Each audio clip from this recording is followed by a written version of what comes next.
ఎందుకో ఇవాళ వచ్చేసాను. పిలుస్తారా పిలవరా అని కూడా భయపడ్డాను. పిలిచారు. ఇది నాకు ఇచ్చిన గౌరవం. నాకు చాలా ఆత్మానందంగా ఉంది. ఎందుకు అంటే బాబుతోటి ఎప్పుడూ చెప్పేదాన్ని, ఇప్పుడే చెప్పాను ఇవాళ. ఆయన మెచ్చుకున్న దగ్గరకు వచ్చి బాగుందమ్మా అంటారు. కాస్త పెద్దగా అంటే మేము ఎట్లా అవుతాం కదా అనలేదు. అసలు ఎంత వినయం అంటే చాలా వినయం. వాళ్ళ అమ్మగారికి నమస్కారం. ఏమా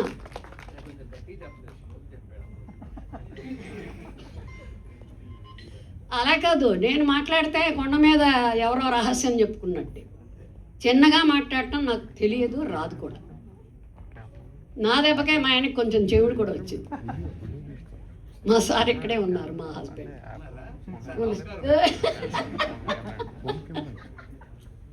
కానీ అది నాకెంతో మంచిదయ్యా. ఎందుకంటే ఆయన వయసులో ఉన్నప్పుడు తెగదిట్టేవాడు నన్ను. అంటే ఫ్యామిలీ పరంగా, ఇంకా వేరే కాదు. అనుకున్నాను. ఇప్పుడు నేను తిడుతున్నాను. లిప్ మూమెంట్ అబ్జర్వ్ చేస్తున్నారు ఆయన. సో నాన్నలు ఒకళ్ళకి ఒకడు తోడు. లవ్ మ్యారేజీ, అరేంజ్డ్ మ్యారేజీ అనే దాని గురించి మాట్లాడినప్పుడు బాబు అన్నాడు ఏదైనా మ్యారేజ్ రైట్ అన్నారు. కాదు, వాళ్ళు అరిచేటప్పుడు మనం సైలెంట్గా ఉంటే చాలు. అప్పుడు మనం అరిచినప్పుడు వాళ్ళు సైలెంట్గా ఉంటే చాలు. ఎవరు అందుకనే 45 ఏళ్ళు మాకు పెళ్ళయి. మరి అంత గొప్పతనం. ఆయన అరిచేటప్పుడు కాముగా ఉండే తర్వాత చెప్పుకోవచ్చు. కాబోయే భార్యాభర్తలకి నేను ఇచ్చే సలహా అది. ముందస్తుగా బంగారం 100 రోజుల ఫంక్షన్కి అరేంజ్ చేసుకో. ఎస్ ఎందుకనంటే మనం అల్లరిగా చూసి కొన్ని అసలు భావమే ఉండదండి సాంగ్స్లో కూడా. ఎవరైనా ఆడాలి. కానీ పాటలండి హృదయాన్ని తాకినవి ఒకటి. రెండోది ఆ బాబు 9 నెలలు కడుపుతో ఉన్నట్టు ఆయన. ఎవరైనా మామూలుగా ఒక బిడ్డను కనాలంటే 9 నెలలండి. కానీ ఆ పిల్లడు 9 నెలలు మోసి మంచి బిడ్డను కన్నారు. బిడ్డ మీకు శుభాశిస్తుడు. మళ్ళీ రాముడి కాదు సినిమా మొత్తం మళ్ళీ దానికి ఒక్కదానికి ఎట్టాను అబ్బాయి. తల్లి బంగారం మీ అందరికీ శుభాశిస్తున్నా అన్న. కాకపోతే మా గురువులు నేర్పిందంటే యూత్ ఆర్టిస్టులకి నేను సలహా ఇవ్వటం లేదు, కానీ నా అనుభవం చెప్తున్నా. మా గురువులందరూ బ్రాహ్మలే. వాళ్ళు ఏం చెప్పారంటే ఒక క్యారెక్టర్ చేసేటప్పుడు ఓ బిచ్చగాడు వేషం వేసినా పోనీ ఇంకోటి అన్నా, నాకు ఒక ముస్లిం వస్తాద్ బి క్యారెక్టర్ వచ్చింది. అంటే ఆవిడ ముస్లిమ్స్ గురువు. నేను అక్కడ అవ్వలు కలిమియే తయ్యబులా ఇలాహా ఇల్లిల్లాహు మహమ్మదర్ రసూలుల్లా అల్హమ్దులిల్లాహి రబ్బిల్ ఆలమీన్ అర్రహమాన్ నిర్రహీం మాలిక్ యౌమిద్దీన్ ఇయ్యాక నాబుదు వ ఇయ్యాక నస్తయీన్ ఇహ్దినిస్ సిరాతల్ ముస్తకీం. ఆమీన్.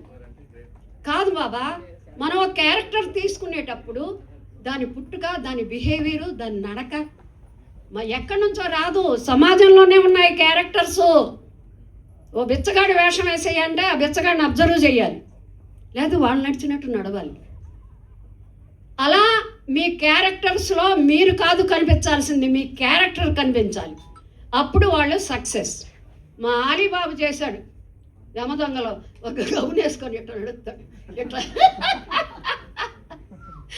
నాకు భలే నచ్చిందయ్యా. అట్లా నాన్న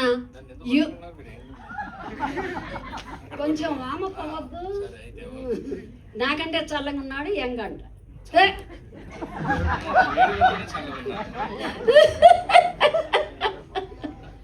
సరదాగా నిజం చెప్తే మీరు నాకు నా ఫ్యామిలీలో గడిపేది తక్కువ టైము. ఇట్లాంటి పిల్లలు ఈ ఫ్యామిలీతోటి గడిపేది ఎక్కువ టైం. ఒకటి నేర్చుకోవడానికండి అన్నీ నేర్పుద్దండి ఇండస్ట్రీ. అది మంచి నేర్పుద్ది, చెడు నేర్పుద్ది. మనం మంచిగా నేర్చుకుందాం. నాన్నలో అందరికీ శుభాశిస్సులు. నాకు ఇది ఫస్ట్ ఈవెంట్లో నేను మాట్లాడుతున్నట్టు. బంగారు తల్లి పక్కన ఈ అబ్బాయి ఉండబట్టి మాట్లాడారు. అబ్బో నా బ్యాక్ బోన్. ఫైనల్ క్వశ్చన్ ఒకటి ఏంటి? ఇలా ఫంక్షన్ కు పాప ఆయన వదిలేసిన పాప ఆయన పైన హ్యాపీగా ఏదో మ్యాచ్ ఐపీఎల్ చూసుకుంటా ఇప్పుడు ఏం చెయ్యాలి ఇప్పుడు మేము? నాకు 70, ఆయనకి 80. ఎక్కడ ఉంటాడు నన్ను వదిలి పాపం? మీరు అనుకుంటున్నా అయ్యా అయ్యయ్యో నేను వదిలేసి రావచ్చు కంటే అవును అవును అవును అంటున్నారు గట్టిగా. అయ్యా భగవంతుడు మంచి కుటుంబాన్ని ఇచ్చాడు, 2 పిల్లలు. ఐఎమ్ హ్యాపీ, వ్యక్తిగా హ్యాపీ, ఆర్టిస్ట్గా కూడా హ్యాపీ. నేను ఊపిరున్నంత వరకు నటిస్తూనే ఉంటా. Very good. బంగారం. థ్యాంక్ యూ అమ్మా, thank you so much. And ఇప్పుడు లోహిత్ గారిని మాట్లాడవలసిందిగా రిక్వెస్ట్ చేస్తున్నాం.